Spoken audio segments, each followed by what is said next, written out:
First things first, I'm Jenna Wolfe. That guy, that's the Hall of Famer Cris Carter. That is Nick Wright. Good morning, guys. Good morning. Great show ahead over the course of the next 3 hours. Talk some football. Jerry Jones says he's concerned about the Cowboys. The Saints have found a whole new way to win, but let's start with some basketball. On CC's social calendar, he was at the Nets-Lakers game, and so that is where we begin this morning. Nets, winners of 5 in a row, hosting LeBron and company. Pick this up in the first quarter. LeBron drives to the rim hard, but second-year center Jarrett Allen blocks the shot. Get this, guys. Just the 9th dunk attempt in LeBron's 16-year career that has been blocked. Fast forward to the 4th now. Kyle Kuzma hits a 3. Almost a minute later, Lonzo, he hits a 3, and that cuts the Nets' lead to 7. Under 20 seconds to go. LeBron, a 3 of his own, giving him 36 on the night after scoring just 13 on Sunday. 8 seconds left. LeBron misses the 3, and that would be the game. Nets go on to win 115-110, their 6th straight win. Lakers now 1-3 on their current road trip. Here's what LeBron had to say after the game. Our team is built on depth and energy. And, for the last couple games, we didn't have our depth. Tonight we had some energy, but we didn't have our depth. We got to continue to get better. We don't just take the losses and throw them away. Not in the Wild Wild West, when every game counts. Every game matters. And, we could have had a pretty good road trip, but, going 1-3 is definitely not the way that we would like to have it. LeBron brought up depth. They will get most of that depth back, hopefully Friday. Maybe not JaVale McGee with the flu, but Ingram and Rondo, hopefully, against New Orleans. CC, what was the key to this game? Well, depth is part of the key. It's hard for any NBA team. We saw Golden State. If they lose one of their starters, one of their all-stars, they have 2 starters out in Ingram and JaVale McGee. Ingram's been out for a long period of time. JaVale McGee just recently missed these last couple games, but their inability to meet, one of the things we talked about the Lakers, what they improved on was their overall team defense. Like on this road trip, they're individually defensively, especially with the last 2 games when you don't have JaVale McGee there as a rim protector. You don't have him and Tyson Chandler because you need both of them. Tyson Chandler is not a starter right now, and JaVale McGee, we saw when he was playing 25 to 30 minutes, he starts to, his overall efficiency goes down the more minutes he gets over 22 minutes. So I think right now they're struggling defensively, individual defensively, especially at the point guard spot. Last night's game was about the type of energy that Brooklyn's got a good ball team. They're well coached. They play a good style where they get up and down. They shoot the ball well. They got a number of shooters on their team. And the Lakers really couldn't hit the 3 ball, especially for the second half, the way they shot it in the first quarter. But an ignited Nets team, a very into it crowd. It was a big-time crowd there last night. And right now the Nets are on a 6-game winning streak, the longest in the NBA currently. Yeah. So they're playing their best basketball of the season. Lakers not playing great basketball on this 4-game road trip. Right now, that's the best place to watch basketball in New York City, is Barclays in Brooklyn rather than Well, both of them are very, very nice to me, so okay. I can't make the distinction between the 2. Right now, given the way the Nets are playing, that to me is the best. Yes. Is the best environment. Yes. The Garden's always the Garden, but the Nets they are finally going to have their own draft pick next year. They have some quality, no great players on the team, but some quality young players on the team. But what LeBron's talking about when he says depth, and when you bring up JaVale McGee, it's not just not having JaVale. It's who's in there in place of him. They had 10 minutes played at center last night by Zubats and Mo Wagner. Yes. Those guys need to be playing 0 minutes, except for in mop-up time. You mentioned they were without 2 starters. At the beginning of the year, Rondo was a starter too, see? So, now Lonzo's going to be the starter, but because there's no Rondo, he'll be back soon. Ingram, he'll be back soon. JaVale, I think, probably be back Friday as well. But because those 2 backcourt players are not out there, that's how Svi Mykhailiuk and KCP play a combined 43 minutes. Like, KCP needs to be playing about 20 minutes. Svi needs to be playing 0 minutes. And so all of that contributed to it. And the other thing that happened was this. There was one sustained run in this basketball game. The Nets in the 3rd quarter. The Nets went on a 12-0 run in the 3rd quarter. The Lakers, in the first half and in the 4th quarter, the Lakers never went on a similar run of their own. So they're in a position where they're down 187 with 7.5 minutes left. And when you're in that spot, if you're going to execute the comeback, which they almost did, you've got to have all the breaks go your way. And Jared Dudley got an offensive rebound, put back. That hurt you. In the final minute, Jared Dudley and D'Angelo Russell hit contested threes late in the shot clock, the shot the Lakers wanted them to take. And if you're down 13 midway through the fourth, any of those things beat you. All of those things beat the Lakers. If Jared Dudley gets 13 points, you're going to have problems. 10 in the fourth. I mean, so you're going to have problems. They couldn't get a stop late in the game. Individually, the Lakers are just not good defenders. We have seen the team was starting to come together, and collectively they've been a better team defender. But if you look on this road trip and look at Lonzo to me is not a great individual point guard defender.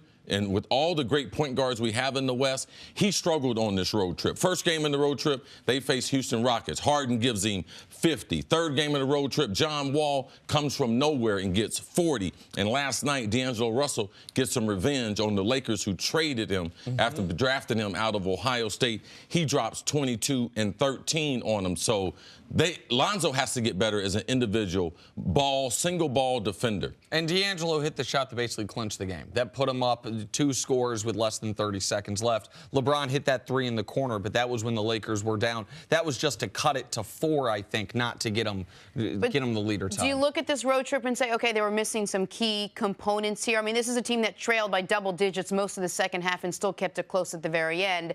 Can you say once they get all the pieces back, they should be okay, or is there legitimate concern I mean, listen, you shouldn't lose back-to-back games to Washington and Brooklyn, and they weren't. When I say back-to-back, I mean consecutive, not on back-to-back nights. You don't even have the excuse of being tired. The Washington game was the game on the road trip that has to be the most disappointing. And by the way, that's been a point effort. The LeBron's 13-point effort where they got blown out, and that's been a theme for the Lakers all year. Sunday games, I don't know what the Lakers doing on Saturdays. This one you can't even blame it on that because they were played Saturday night and then traveled.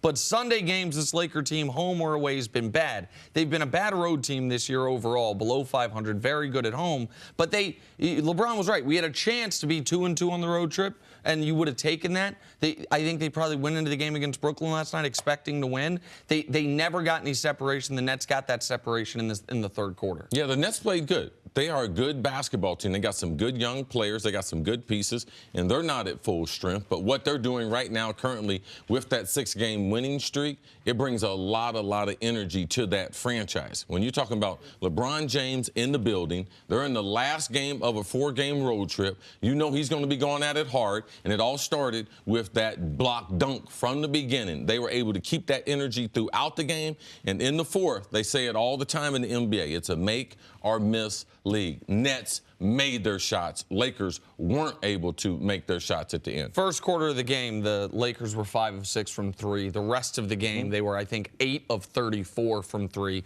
So that contributed to it. But another thing is this. You mentioned LeBron's 13-point game on Sunday. They're going to lose 100% of the games LeBron plays like that. When LeBron goes 36, 13, and 8, and you're against a team that's not going to make the playoffs out east, you want to win those games. He alluded to it there. He's like, you're in the Wild West. Like, every game in the standings matter. Now, they didn't drop any games in the standings. They're still in 4th place, but they got a tough stretch coming up. They play the Warriors on Christmas Day. If people want to look really ahead, the month of February is a hellscape for the Lakers schedule-wise. They need to be in a good position headed into right around the trade deadline because that month of February is so tough and the last handful of games of the year are so tough. So this is a game that I don't want to say was squandered because they were never in control of, but I don't think they played their best. Part of it's depth. Part of it's that they didn't play that well. Lakers lose to a pretty good Nets team right now on a 6-game win streak of their own. Got to take a break. Coming up, a little Cowboys talk. Is Jerry Jones concerned about his Dallas team? Hear it from him next. This is First Things First. All right, time to talk some Dallas Cowboys coming off a shutout loss to the Colts, a loss Ezekiel Elliott said the team actually needed in order for them to regain focus. Now the team's owner, however, slightly less optimistic. Jerry Jones's cup clearly half empty. Here's what he had to say about the team's first shutout loss since 2003. We are concerned. We should be concerned. Parity is really here in the NFL. There's a lot of competitive teams that have a chance here. And we've got to realize that any team can beat you. They pay their guys too. when you play them. And they're paid to beat you. And you go out there and give them an opportunity and line it up for them, it can happen to you. All right, see, is Jerry right? Is Jerry right? Should they be concerned about the Cowboys right now? Yeah, of course they should be concerned. Any team coming down the stretch. What you don't want, what the L.A. Rams are, a current 2-game losing streak, and now the ceiling is caving in on them. Oh, potentially they were a 1 seed. Now, will they be the 2 seed? So, no, a losing streak is not what you want. Jerry is right about that, and they need to make sure that they study up on Tampa Bay, because if you look at the number 1 seed right now in the NFC, that would be the New Orleans Saints. They lost to Tampa Bay and struggled with Tampa Bay 2 weeks ago. So what Jerry's telling them, these young Cowboys, yes, they are very, very talented. Every team in the league is very, very talented. And these Cowboys, when you're a young football team, when you've been coming through a month of football where they were on a football high, and we saw them last week not be able to reach as far as the emotion, not necessarily as sharp on the game planning, yes, I would be concerned. This is a fair warning to the Cowboys. Now, they're playing at home. This is a game where they should be able to establish their running game. Tampa Bay, what they're doing, they should be able to get after the quarterback, Dallas, because their front does not match up with Dallas. So, yes, but Jerry is right. And if you listen to Jerry the last month or so, his talking points have been right on cue as far as what you would want to hear from the leaders of the team and or the head coach. Now, we know Jerry, he's the Dallas quarterback, and he's the Dallas coach, and he's the spokesperson, and he also, I damn, own the team, too. Yes, so I like his message points. They've been fairly consistent with what you'd like to hear, either coming from the head coach or the leaders of the team. I don't know how you could not be concerned if you're the owner of the Dallas Cowboys. When you look at the NFC playoff picture is pretty well settled. There's a chance Philly and the fighting Nick Foles are going to jump over Minnesota, but in all likelihood, we know who the 6 teams are. Saints, Bears, Rams, Seahawks, Vikings, Cowboys. So, I mean, it's the only question is, will the Vikings stay in that 6 line? But if it is those 6 teams, we know the Cowboys go into the playoffs with the worst passing game, with the most unsettled quarterback situation. It's settled and we know who it is, but it's not settled as far as faith in the ability. The only one that's close to it would be the Bears and Mitch Trubisky, but Mitch Trubisky has had more high-level games this year than Dak. We also know that if you like me and you care about the point differential number, there's 3 teams in the NFC that have been elite point differential as far as how much they've scored, how much their opponents have scored. Those shouldn't surprise you. Saints, Rams, Bears, all plus 100 or more. The Seahawks are at plus 71, and then there's the Vikings at plus 14, and Dallas at plus 7. So, they're just barely, right. For some context, that's the same point differential as the Denver Broncos. It's a worse point differential than the Tennessee Titans. That speaks to, for the Cowboys to win games, it's not usually an overwhelming, dominant fashion. So, of course, they should be concerned. They go into these playoffs with one glaring weakness as far as their passing game that the other NFC playoff teams don't have. One of the other things that Jerry Jones did talk about was his concern for where this team is in the red zone, that they seem to have these squandered opportunities. But how do you get a team at this point in the season better in the red zone when your quarterback is who it is and your personnel is who it is? They're somehow not finding a way to score. Yeah, red zone offense is hard to improve. The reason why, just the obvious. There's less area for them to defend. So there is no deep passing game. Everything is either short or intermediate. Now, they're going to have more defenders. You don't want to turn the ball over in the red zone. So coordinators and quarterbacks are more careful with the football because if they're in the red zone, they're pretty much guaranteed 3 points. So we want to be able to guarantee yourself that without taking. So you have to do that by formation-wise, and also you have to do that by down in distance. You have to be able to get them in down in distance, and on first down, it's a great down to throw in the red zone. And second down, only if it's second and short. If it's second and long, you're going to get 7, 8 defenders out there to the quarterback. It's going to be really hard to find a space for him to throw. So from a creative standpoint, come up with some new formations that they haven't seen, things that you've used potentially in the field where you can dictate what type of coverage. For instance, if I play a slot, I know they can only play a couple coverages, all right? They can play cover 2, cover 3, cover 1. If they walk the linebacker out on me, I know they're playing zone. So there's some things that you can dictate and they become predictable. So now the quarterback can anticipate better. And they don't have a 50-50 jump ball wide receiver, so that's not an option for them. So they have to try to run some crossing routes, and it's really hard to run the ball down there because you got less space. And there's really nowhere for the running back to be able to go. It's easier to run in the field. It's easier to be able to throw in the field than it is in the red zone because of constriction. Jerry's absolutely right to be concerned about the red zone. The Cowboys have the second worst red zone offense in all of football this year. Now, I think that is tied to another thing they are second worst in this year, which is number of sacks given up. Dak's the second most sacked quarterback this year. When I've been watching the Cowboys, a lot of red zone drives have stalled because when they do call a passing play, Dak ends up getting sacked. Now you're in 3rd and goal from the 17, and it's basically a give-up play, so you can end up just kicking the field goal. They've got to figure out what's going on with their pass protection. Deshaun Watson's the most sacked quarterback in football. That makes sense. He tries to extend plays, and they have a terrible offensive line. Derek Carr's the 3rd most sacked quarterback. That makes sense. Dak being the 2nd most sacked quarterback in football doesn't make sense given the Cowboys' offensive line personnel and the threat of the running game. I think maybe after this year, we're going to get away from the Dallas Cowboys being the best offensive line. Like 3 years ago, yes, they were. When they were rookies and everything, they absolutely were. But if you look at the injuries, if you look at the absence of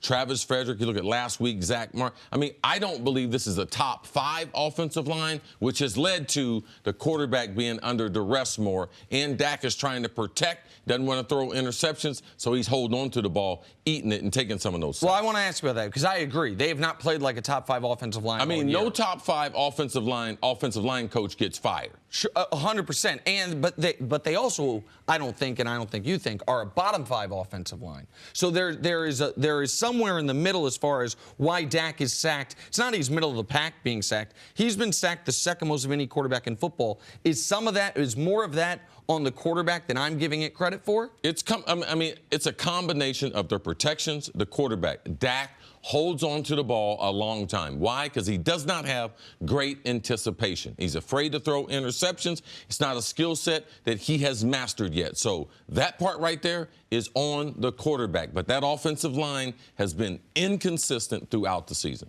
All right, let's take a break. Mark Schlereth is going to join us on the other side, talk some Steelers next. Let him talk offense. First. Back here, first things first, 3-time Super Bowl champ Mark Schlereth is here with us. Hey, Stink, good morning. How are you? Good morning. I am it's good to be with you guys. Yeah. Wednesday. Oh, all day. Tremendous All Christmas day. card, man. Thank you, brother. You really have a lovely family. Well, Thank the missus. The missus, yes, you can thank the missus for producing the beautiful children. Yes, that's a great way. And from that, we will transition right to the Steelers somehow. On Sunday, the Steelers picked up a season-saving win against the Patriots, a team that has dominated them in recent years. How do you define dominated? Well, before Sunday, the Steelers had lost 5 straight to the Pats by a combined 64 points. All that changed Sunday with Pittsburgh's win. However, Big Ben Roethlisberger is trying to keep things in perspective, not get too carried away with the result. Here's what he had to say about beating New England. Well, anytime a team beats you way more than you beat them, you definitely want to go get them. So, yeah, it means something. I mean, they're kind of the team of that everyone wants to beat all the time. So when you beat them, it makes you feel a little more special. But winning at home and this time of year, you just want to get a win against anybody. All right, Stink, I get that, and yes, that's true. But how important was this win over the Patriots to the Steelers and what this could do for them, propel them at this point in the season? Well, one, it's a huge victory. This time of year, everybody's beat up, and they only have a half-game lead over Baltimore. So they've got 2 games left. They have to go to New Orleans. This was a huge win. The other thing is, it's one of those situations where not only have the New England Patriots, we were talking about my family Christmas cards. Yeah. New England Patriots have been the daddy, right, of the Pittsburgh Steelers. You're talking about family Christmas cards. So it basically covers that over. All of a sudden you have the confidence that we can compete with these guys. The other thing is you change some things up. You found a way to bracket the inside receivers in both Gronkowski and Edelman, especially late in that football game. You took them out. You said, we'll play some man on the edge, and we're just going to make sure our guys can hold up. We're going to give them that opportunity. We're going to rush the passer in doing that. We're going to bring pressure. So they changed up kind of what they've done. The other thing about the Steelers here in recent weeks, they are so talented on the outside that they oftentimes just say, you know what, we're not going to run it. We choose not to run it. And they were consistent last week against the Patriots. They had a couple of wrinkles with that pitch counter, which I hadn't seen before. So they ran a counter play off of a pitch look. So they pitched it out, stab, let everybody clear, and then go back against the grain. So they did a phenomenal job with that, changing some things up, and they rushed it, 158 yards? So they changed kind of their personality when taking on the New England Patriots. They almost went out and New England.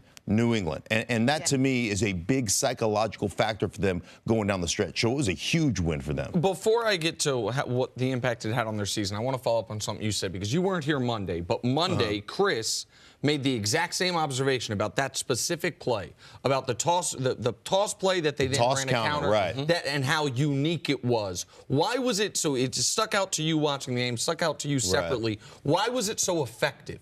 Well, once you toss the ball, dudes are flying.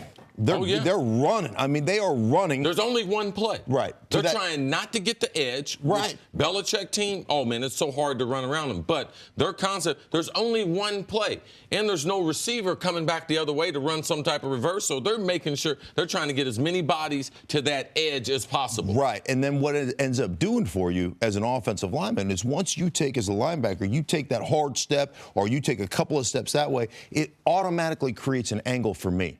Because as I go down, I walk up to the second level, you're blocked. You've blocked yourself off the action. So when you look at shotgun runs, okay, as an offense, the issue with shotgun runs is you take about 40% of your playbook in the running game and you scrap pile it. Right, because it's not the same reads and everything for the defense. Right, and so when you start running out of shotgun, there just aren't as many plays that you can actually execute. So they've created a way to run counter out of shotgun. And again, like I said, I hadn't seen it before. Like, one of the things I love about sitting in my room at the hotel and watching film is every week I can get through. I went through 6 hours of film last night, and you will find something that you haven't seen, or something that's just tremendous. That you're like, oh my God, you see how they got to, whatever that play is, or you see how they ran that route combination, or you see what the defense did to try to stop that. Those are the things you love about this game. And they created a play for themselves that New England, throughout the entirety of that game, even late in that game, when they had to have a stop, where they were struggling stopping that play. And confidence-wise, when you beat a team that has a world championship pedigree, someone like Tom Brady, a team, an organization that you struggle with, and you're struggling, it's going to give you a tremendous amount of confidence. Sometimes you can add just a little wrinkle and everything, which Pittsburgh was able to do with the toss counter. But, man, coming down the stretch, you need to have confidence that you can win games. And the reason how you get confidence is by winning games. Right. Winning closely contested games against very, very good teams. Now, the Browns are a much improved team, but if Ben Roethlisberger, because Ben always got a little bit of untruth often in everything that he says. Well, son, if they beat Cleveland at home in December, it's not as big. Now, Cleveland hopes to get in some of those big games, but beating New England, a team that has been your daddy on the Christmas card for a long time. I mean, that right there, I believe, is significant, and this franchise was really struggling, Nick. Listen, the win was critical because if they lost this week, they're in 8th place in the AFC with 2 games left, headed to New Orleans. Like you mentioned, they were a half game up on Baltimore. They're still a half game up on Baltimore because Baltimore won again. So I don't want to say it saved their season. It kept their season alive, but their season ain't saved yet. They go in and lose this week. Let's see what Baltimore does, what Indy does, what Tennessee does, because they could be in 8th place once again. So their season got not a pardon, but a stay of execution, if you will. They have to keep winning football games because Indy and Tennessee are right there. And let me tell you something now. I mean, Indy and Tennessee playing really well. Indy, what they're doing offensively, the way they're running the ball. Tennessee, great defense. Nobody wants to play Baltimore. I'm going to tell you right now that Pittsburgh has a vested interest in keeping Baltimore out of the playoffs because the offense that they're running right now, that 1972 SEC caliber offense, I'm telling you what, nobody knows how to defend that. And they've got a historically good defense. And it would be one of the best defenses in history or recent history if they could just turn people over. Right. They're top 5 in every category. But they're bottom 5 in turnovers forced. It's so bizarre. Yeah. The other wrinkle in all this is James Conner. How much do they need him to be healthy if they are going to make a legitimate playoff run? I'm a little concerned about his injury. When he got hurt, I thought it was a high ankle sprain. The people were trying to train me on TV, tell me, Chris, stop trying to act like you're a doctor and everything. But he got hurt. He hasn't been back for a couple weeks. A normal ankle sprain, you're back 7 to 10 days. High ankle sprain, you need 3 to 4 weeks. Wide receivers and running backs, it affects them the most on the offensive side. So I like the productivity they had last week. It would be nice to be able to utilize Conner coming down the stretch. He could be utilized in the lineup, a spot duty against the Saints. But I'm going to be very, very careful because I like Samuel. I like what he brought to the party, and I'm going to give him 15 carries this week against the Saints. Yeah, I think the other thing you have to worry about, you're going to the Saints, you're on that turf, you have an ankle sprain, that just doesn't give like grass gives. So now all of a sudden with that high ankle sprain, if it is in fact a high ankle sprain, you catch it on the turf, you catch your toe, we've all had them. And they are some of the, I've had several high ankle sprains. It feels like when you catch your toe, like you have broken your leg. That's how bad they hurt. And, you know, for a position like me, I just shoot my leg up. And so you don't have to really feel your leg. Right, but I don't have, you know, I have no feel in my foot, but I can play that way because I'm playing in a phone booth. Like, you can't do that as a running back. So on the turf scares me a little bit. If it was at home on the grass, I'd be less concerned about him playing, maybe getting 15 reps than I would be on the turf in New Orleans. I like it. Public service announcement. Yeah. Grass is better than turf. Yes. Yeah, it is. Good enough. Thanks. We'll leave it at that. Tough guy. Coming up, Jerry I live in Jones Colorado. says he's concerned about the Cowboys. Should he be? That's next on First Things First. Coming up on New Year's Eve, it's the Red Box Bowl kicking off between Oregon and Michigan State at 2:30 Eastern on Fox. Then flip over to FS1 as number 17 Utah battles number 22 Northwestern. It's the San Diego County Credit Union Holiday Bowl at 6:30 Eastern, or catch it all on the Fox Sports app. Back here with Mark Schlereth, and we are going viral. So we just talked about James Conner. He was named to his first Pro Bowl yesterday. His former college teammate Aaron Donald saw this coming a long time ago, with Conner posting a text he received from Donald after his cancer diagnosis in 2015, where Donald predicted that Conner would reach the Pro Bowl. Oh, that's really cool. Very, very cool. Very nice. I didn't know about this relationship between these two guys. That's really cool. I guess it makes sense because they played in college together. I never put it together in my head. Aaron Donald Pitt when James Conner was there. That's really nice. Yeah. It's one of the best stories. It's great. All right, time for stories to start your morning. Brought to you by the unexpected energy of ExxonMobil. Last night, LeBron and the Lakers lost to the Nets. They end their 4-game road trip 1-3. Nick Wright, you worried at all about the Lakers' road troubles? Listen, they've been a below 500 team on the road. That in and of itself isn't concerning. The way they've played on the road, though, is the no-show against Washington on Sunday, never taking control of this game against Brooklyn, needing a late flurry to even have it be close at the end. That is concerning. We'll see how they play starting Friday when they're full strength. I was concerned about their defensive point guard play. First game of the road trip, 50. Third game, 40. Last night, D'Angelo Russell, 22-13. All right, on to the NFL now, where Pro Bowl rosters were released yesterday. Here we go. Pat Mahomes and Drew Brees were named the starting quarterbacks. See, have Brees and Mahomes been the best quarterbacks in their conferences? Yeah, I mean, who else? Who else would be better than them? Phillip Rivers, we can talk to him about Patty Mahomes, but it's nice. He's having a nice season. It's a good story. But Patty Mahomes is having the historic type of season that we see a guy that's going to be the MVP. Drew Brees, off to a tremendous start, has kind of come back to the pack as far as efficiency, yards, and touchdown. But he's had a tremendous season as far as his completion percentage and his team having that outstanding record that they do. Patrick Mahomes is like a shortstop, man. Any arm angle you need to throw it from, I can throw it accurately across the diamond, hit my first baseman, and then his ability to manipulate defense with his eyes as a young quarterback. I wasn't sold coming out. I thought, okay, he'll have his struggles. You know what? You got me. Good for you, because you have been absolutely phenomenal, as has Drew Brees. But Patty Mahomes, unbelievable what he's done. All right, sticking with the Pro Bowl, the Chargers lead the NFL with 7 selections. Here we go. Phillip Rivers, Mike Pouncey, Melvin Ingram, Melvin Gordon, Keenan Allen, Derwin James, and Adrian Phillips all headed to Orlando.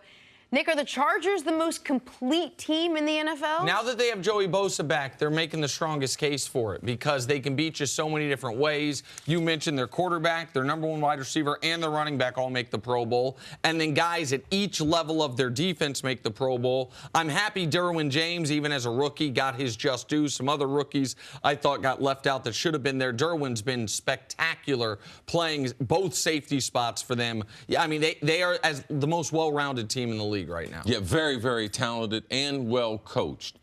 11 wins. New Orleans, only team that has more than that. They deserved getting that number of players in the Pro Bowl. All right, finally, news out of Carolina. On Monday, after losing to the Saints, Cam Newton went into great detail about his injured shoulder. The assumption was that he's been hampered by it for weeks now, but yesterday his head coach, Ron Rivera, said he still plans to start Cam unless told otherwise by the medical staff.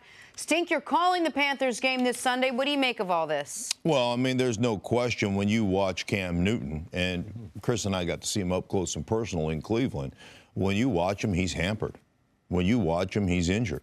The thing about playing in the National Football League, once you step on the football field, injuries aren't an excuse. You got to play well. He hasn't played well enough down the stretch. There's no question that's not an excuse. There's a reason he hasn't played well.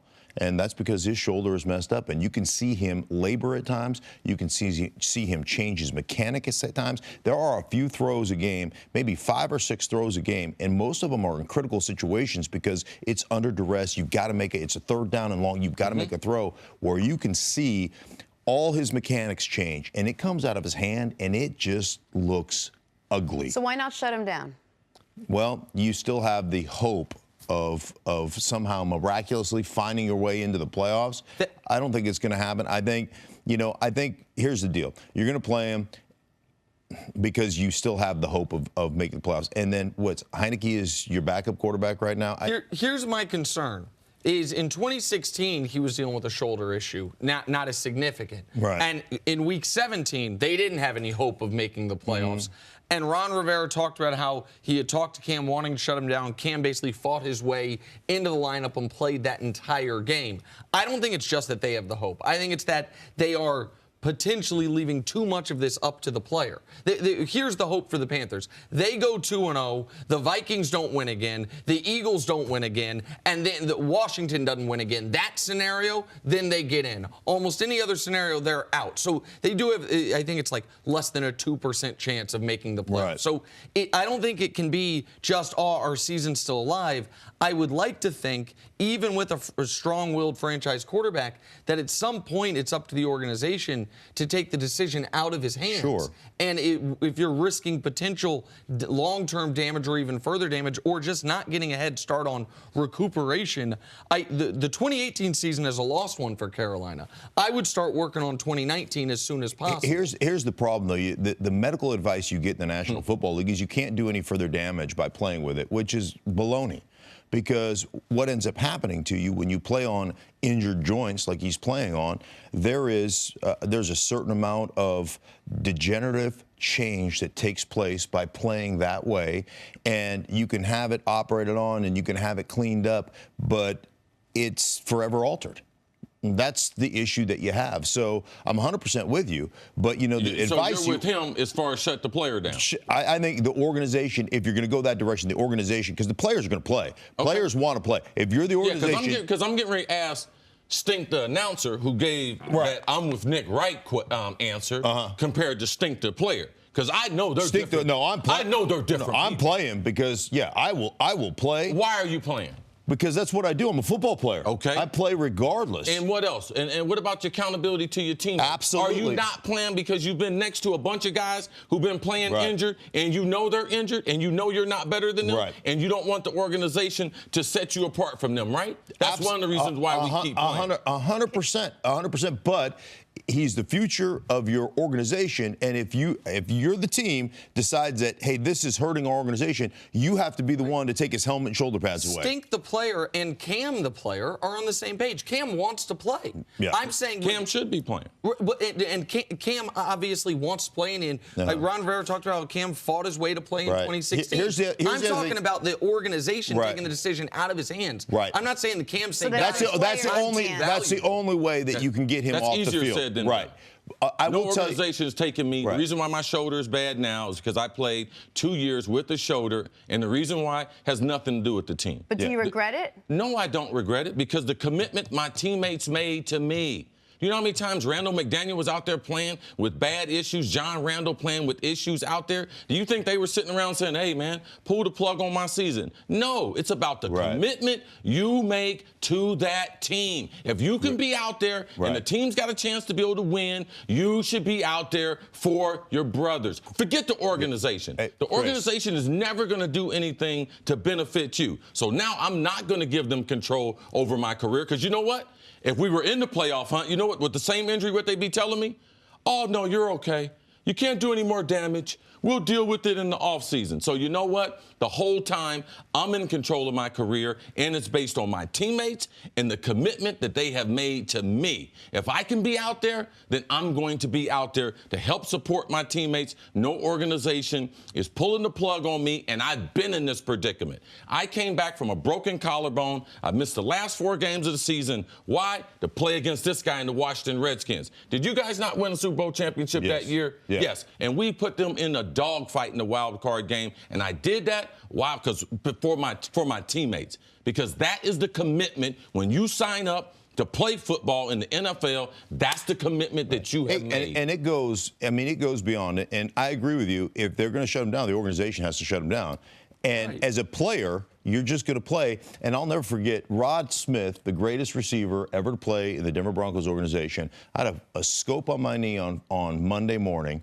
I literally had blood trickling out of all 4 holes that were in my knee as I put on my knee sleeve to go out and practice on Friday afternoon. And Rod Smith had the day off because his hamstring was tight. And he comes from the training room and he sees me putting on my knee sleeve. He's like, "What are you doing?" I'm getting ready to go to practice.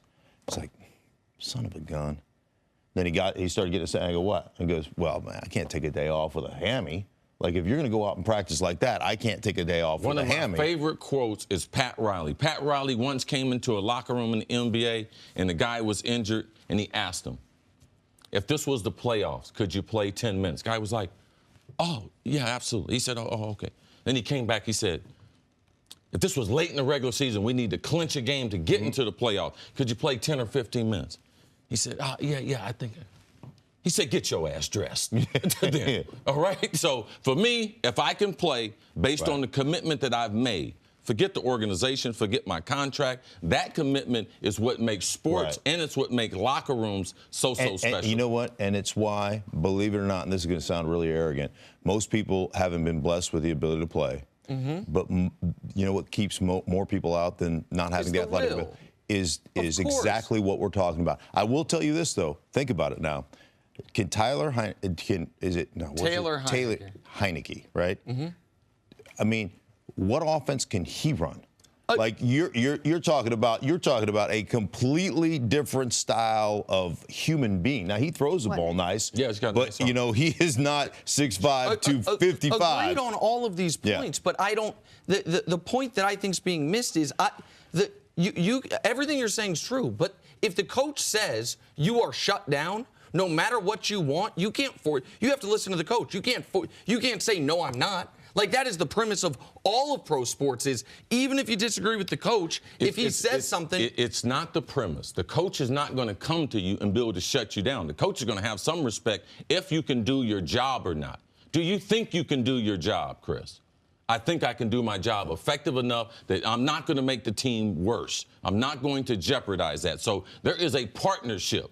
I got the talent. I'm submitting my talent to you, but you're not going to tell me what to do, the organization nor the coach. We can have a conversation about it, and that's about it. We can have a conversation. Ultimately, can they pull the plug on you? Yeah, but I go down kicking and screaming because I'm built to play this game. There's only a few few people built to do it, and Cam Newton happens to be fortunate enough. He's been playing since week number 11. Go back and look at the Pittsburgh hit. TJ Watt hit him right on his shoulder, and ever since then, the guy's been different. But I understand what Cam is doing. That's what leadership is about. And it's only a few people who really know what real leadership is about. And with Cam Newton, he's trying to lead the right way. All right, it's a great conversation. Let's move on to the Saints, though. Despite 3 subpar performances, they are still in the driver's seat in the NFC. And while we usually credit their wins and blame their losses on that high-powered offense, it is time to give that defense some attention. Over the last 6 weeks, the Saints are allowing the fewest points per game in the NFL. Also, they forced 14 turnovers. That is tied for most in the league, along with the Bears over that stretch. Stink, what has led to the Saints' impressive turnaround on defense this season? Well, I mean, first off, Sheldon Rankins is absolutely destroying people in the middle of the football field. So you look at all 3 levels. So inside, now we know that they've had great production out of Cameron Jordan. He's been great, right? Rankins is playing unbelievable football from a 3-technique defensive tackle.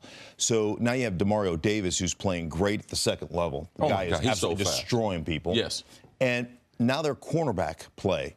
Once they got Eli Apple, and I'm telling you, Eli Apple, and I did a game with the Giants last year. He was a pariah in that locker room. They couldn't stand him. He wasn't playing well. He gets to New Orleans. They coach him up. They put him in press man. And he's a different player. He is playing great football on the back end for them at the cornerback position. So all of a sudden, all 3 levels are starting to play really, synced together football. And I think a big part of that is Eli Apple coming over to New Orleans, and he's playing really good football. Eli Apple, he's very, very fortunate, the Saints, because Sean Payton, Mickey Loomis, they have something. And there's organizations like this. And the reason why I know it, because it's my school. They love Ohio State players. They love how they're taught football. They love how they're strictly about football. And they understand the business of it. They've played in a lot of big games. Eli Apple, what they tried to do was put him in an environment where he was very, very friendly. So they have 5 or 6 other Buckeyes that they have on the team. They have Michael Thomas, they got Teddy Ginn, Von Bell, Marshawn Lattimore, Kurt Coleman, Marshawn Lattimore starting in that secondary, Von Bell starting in that secondary as a nickel or a dime safety. So he's playing a defense he's familiar with. He's playing with a bunch of guys that have confidence in him because they didn't see that year and a half in New York. They didn't see him getting beat. So they've restored a lot of confidence in him. He's playing a technique that he's very familiar. Now, he's not out of the woods. He will still give up a big play, but he provides speed to that defense, and he's a better tackler than what they've had out there on the defense. So that friendly environment, and Sean Payton has tried to create an atmosphere a lot like Pete Carroll, where it's very competitive in practices. So I thought this New Orleans defense, talking to Dennis Allen earlier in the season, he said we're off to a slow start like last year, but I believe we're more talented than we have been, and this secondary will come around. So they have played outstanding defense, but the Eli Apple trade reclamation project has paid them huge dividends. Yes. And if they keep that number 1 seed, they're going to look back on that when teams were giving up on the season, like Green Bay, and letting assets go. The Saints were in win right now mode. And they acquired a guy that was a blue chip talent coming out of Ohio State at a relatively speaking dirt cheap cost, knowing like that 4th and a 7th or something absolutely, like that. knowing that if we can get him back to where he was before the entire Giants secondary seemingly turned on him, he made some kind of out-of-line comments himself. Like, we know what the talent is. But it also should be noted what a critical time this Saints defense has been coming through for them. But pre-Teron Armstead's injury, the first 10 weeks of the season, the Saints had a top 5 offense across the board. Since Teron Armstead's injury, this will surprise people, they've had a bottom 5 offense. But that's when they've now had a top 5 defense. Like, it's been the perfect transition from a team that was relying the first 2/3 of the season exclusively on their offense to this last third of the season where the defense has been carrying them. If they sync it up in the playoffs with needing just 1 win to clinch the 1 seed, have everything go through New Orleans, then they become the heavy favorites to reach the Super Bowl out of the NFC. All right, Mark, stick around. Got to take a break. Coming up, is Jerry Jones concerned about the Cowboys? He'll tell you next on First. Back here with Mark Schlereth. We're talking the Cowboys coming off a shutout loss to the Colts, a loss Ezekiel Elliott said the team actually needed in order for them to regain focus. Meanwhile, the team's owner, however, slightly less optimistic. Jerry Jones's cup clearly half empty. Here's what he had to say about the team's first shutout loss since 2003. We are concerned. We should be concerned. Parity is really here in the NFL. There's a lot of competitive teams that have a chance here. And we've got to realize that any team can beat you. They pay their guys, too, when you play them. And they're paid to beat you. And you go out there and give them an opportunity and line it up for them, it can happen to you. All right, Stink, is Jerry Jones right to be worried, to be concerned about this team? Oh, he's definitely right. They pay their guys, too. Yes, absolutely. They pay the other guys on the field. Yeah, sure. You've got to be concerned. I mean, I think you have to look at several factors here. The way that team has been built was to dominate the line of scrimmage, run the football, open up your play action, just ask Dak not to turn the ball over. That's kind of how they're constructed, if you will. And you look at even the course of the last few weeks. I mean, Tyron Smith has had injuries. Su'a-Filo had the eye poke. He missed time. You lost Travis Frederick for the season. Right, last week, Zach Martin didn't play. I mean, what you've built your team around. Now, I don't think the Dallas Cowboys are the best offensive line in football. They're just not that anymore. Right. But they're still formidable. They're still pretty good when they're together and when they're relatively healthy. And that's how you've built your team.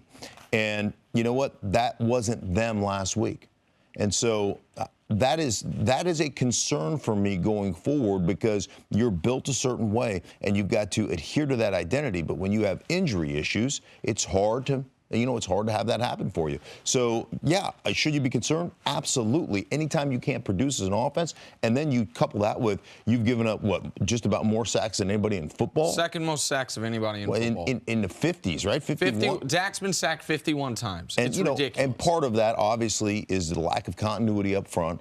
Part of that is, Dak holding on to the ball. Yep. Part of that was early in the season, receivers not beating one-on-one coverage. I mean, there's it stacks. So it's like building blocks. There's reasons that all these things happen. But you know how you're built, how you're constructed, and when that breaks down, you're a meager offense. You're a pretty average offense when you don't adhere to the principles that you've built your team around. Well, and the other reason, of course there's a reason for concern for the Cowboys, is now the evaluations are different. It's no longer can you get into the playoffs. It's okay, we know who's going to be in the playoffs. How good are you compared to them? So during this winning streak, almost every game you played, it's like, oh, we've got, at the very least, the best defense. Well, in the playoffs, you're not going to have the best defense. The Bears' defense is clearly better. The Vikings' defense has the ability to be better if they play at their best. All right, so in this winning... the Saints' defense is playing. The Saints' defense, right, in the last month and a half is playing at least as well. It's like, okay, so when we get to the playoffs, we're definitely going to have the worst passing attack. So not Washington and Mark Sanchez and Josh Johnson coming in here. So when you're 3-5, and you're clawing to get into the playoffs, there's one level of evaluation. But now that we know they're going to win the NFC East, the level of evaluation is how do they stack up against the Saints, Bears, Rams, Seahawks, and most likely Vikings. And the reality is, on a neutral field, the Cowboys are a slight underdog against Seattle, a slight underdog against Minnesota, I believe, and a significant underdog against those other three teams. And because what those teams don't have that the Cowboys do is the one glaring weakness, which is not just the passing game and giving up the sacks, but as you mentioned earlier, Jenna, this team indefensibly, in my mind, given the fact that they have Ezekiel Elliott, is the second worst red zone offense in football. Like, a lot of that is what we saw last week.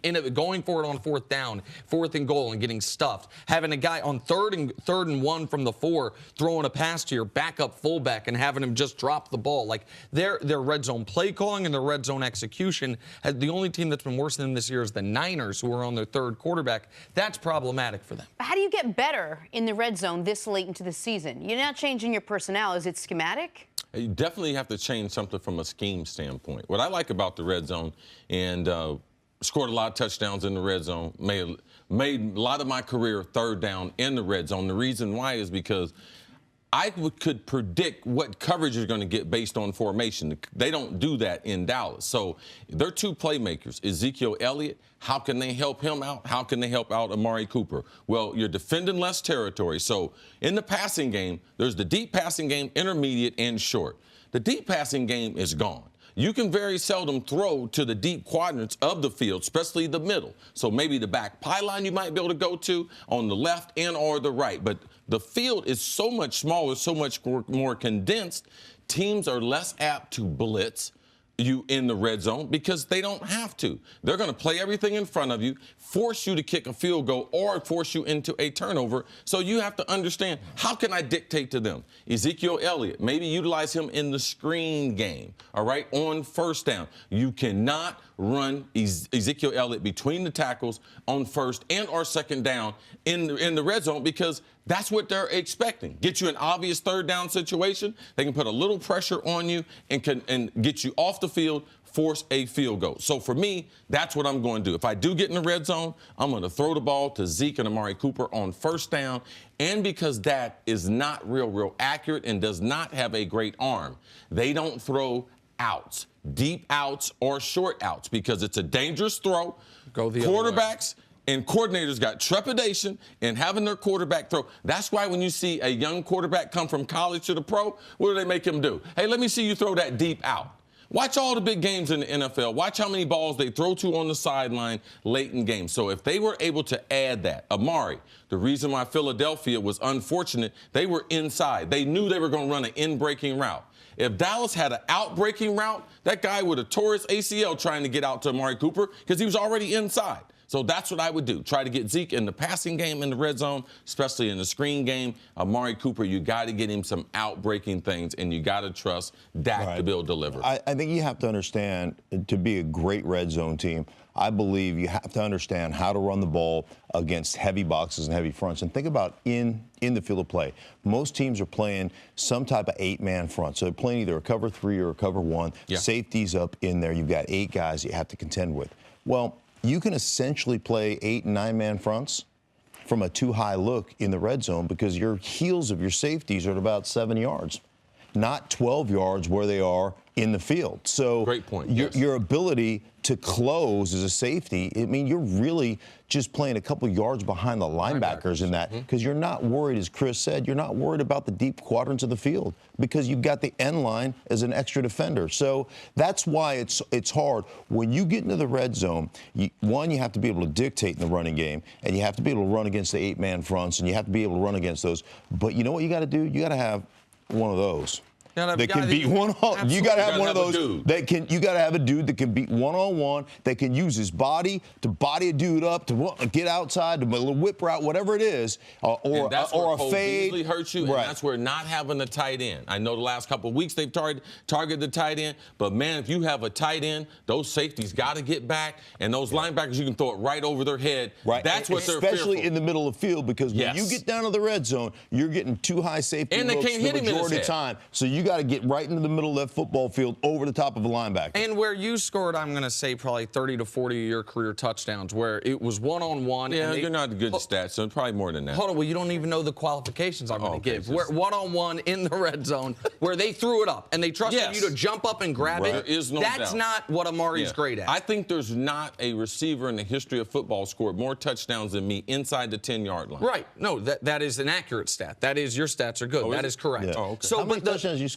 You probably don't even know. I scored 131. Hold on a second. Wait a second. Let me try to make the point. Because you've been as high on Amari as anybody. But that's not what he's great at.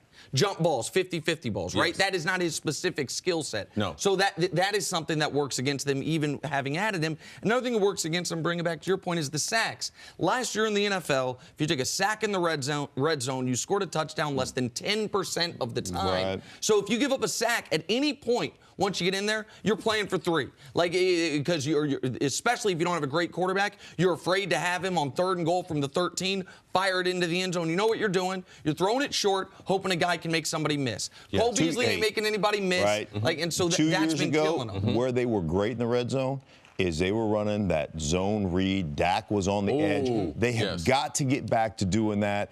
And you know what? I understand, protect yourself, but Dak has to become a threat in the running game, and they did that a lot 2 years ago. They have curtailed that to some degree. They need to bring that back to bolster their red zone issues. Great point. A lot to do, and they've got 2 games to do it before the playoffs start, so hurry up. Sting, thanks for hanging with us today. Absolutely, a pleasure. Great How many surgeries have you had? Just 29. Come on. All right. How many Super Bowls you win? Just 3. Do you ever forget those? No. Oh, okay. Thank you for listening to the First Things First podcast. Remember, leave us a review and tell us what you think. Subscribe to the podcast on Apple Podcasts and catch us on FS1 Monday through Friday, 6:30 a.m. Eastern. For Cris Carter and Nick Wright, I'm Jenna Wolfe. So long, everybody.